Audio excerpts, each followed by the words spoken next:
Hello friends, this is Akshay Gupta and welcome to ATC academy. जैसा आपको पता है, हम आपके लिए रेगुलर गवर्नमेंट पोस्ट से रिलेटेड जितनी भी इन्फॉर्मेशन आती है सब आपको मेरे चैनल में time to time free of cost update बिल्कुल मिलती रहती है। इसके जितने भी नोटिफिकेशंस है, जितनी भी चीज़ें सब आपको मेरे चैनल में मिलती रहती है।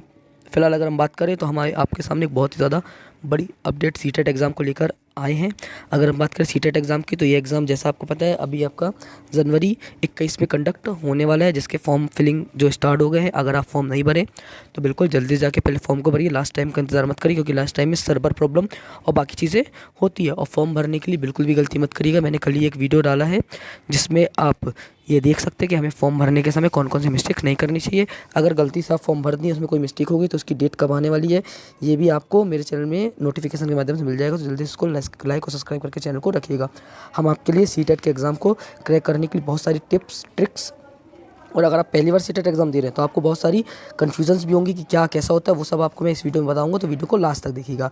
तो स्टार्ट करते हैं। अगर हम सीटेट एग्ज़ाम को क्रैक करने की बात करें, जो कि आप सिर्फ एक आसान टिप से कर सकते हो, तो कैसे? तो सीटेट एग्ज़ाम को सबसे पहले आपको क्या है, सीसेट एग्ज़ाम के पाठ्यक्रम को समझने के बाद आप उसमें सेक्शंस वाइज डिवाइड कर लीजिए। कैसे कि उनमें कौन कौन से सेक्शन है, किस सेक्शन में आपको सबसे ज़्यादा समय देना। फिलहाल अगर हम बात करें तो सबसे मेन जो आपका सीटेट एग्ज़ाम क्रैक करा सकता है वो है आपका पेडागोजी। अगर आप अपनी पेडागोजी को स्ट्रॉन्ग करके रखते हैं, आप पेडागोजी के माध्यम से ही सीटेट एग्ज़ाम को क्रैक कर सकते हैं। 150 नंबर का एग्ज़ाम होता है। अगर आपको पास होना चाहिए तो इसमें आप पेडागोजी के दम पे ही आप 80% मार्क्स ला सकते हैं, सिर्फ आप पेडागोजी के दम पे।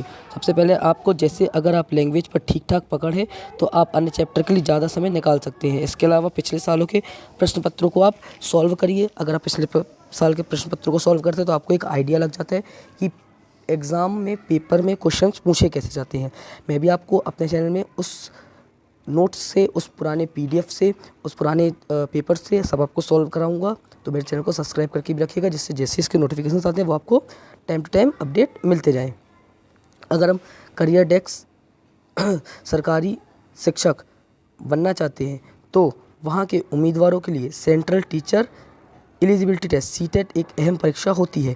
इस एग्ज़ाम में सफल होने वाले कैंडिडेट नवोदय और केंद्रीय विद्यालयों में समय समय पर निकलने वाली टीचर भर्ती के लिए आवेदन कर सकते हैं। इसके चलते हर साल लाखों संख्या में कैंडिडेट इस परीक्षा में शामिल होते हैं। 2024 में जनवरी में आयोजित होने वाली इस सीटेट परीक्षा के लिए फिलहाल रजिस्ट्रेशन की प्रक्रिया चल रही है। केंद्रीय माध्यमिक शिक्षा बोर्ड की ओर से परीक्षा में ऑनलाइन आवेदन स्वीकार किए जा रहे हैं। अगर आप भी अपने फॉर्म भरा है तो आज आपके एग्ज़ाम से जुड़ी हुई अहम टिप्स के बारे में आपको बताने जा रहे हैं। सबसे अहम बात तो यह है कि अगर आप अभी तक एग्ज़ाम में सिलेबस को नहीं समझा तो पहले आप ये क्लियर कर लें कि सीटेट एग्ज़ाम पेपर फर्स्ट और सेकंड का सिलेबस क्या है।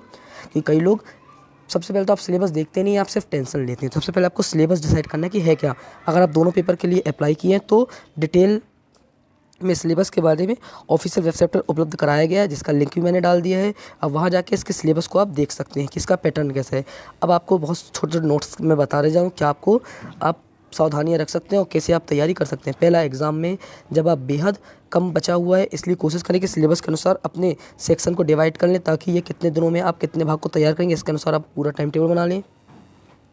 सिलेबस समझने के दूसरी बात, सिलेबस को समझने के बाद आप इसे सेक्शन में डिवाइड करके उसे सेक्शन को ज़्यादा समय दे सकते हैं, जिस पर आपकी कमांड अच्छी है। वैसे मैं तो बोलूँगा आप पेडागोजी पे ज़्यादा ध्यान दीजिए, क्योंकि अगर आप पेडागोजी में ध्यान देते हैं, चाहे वो आपकी सीडीपी हो, चाहे वो आपकी जितनी भी लैंग्वेज हो उस पर, और जो आपके सब्जेक्ट जैसे अगर मैथ्स और फिजिक्स है आपका, तो उसमें आप इन पेडागोजी, मैथ और साइंस है आपका उसमें, इसमें आप ज़्यादा पेडागोजी में ध्यान देते हैं तो आप बिल्कुल सबसे अच्छे नंबर ला सकते हैं। तो जैसे आपका लैंग्वेज में ठीक ठाक पकड़ है तो आप अन्य चैप्टर के लिए उसे ज़्यादा समय दीजिए।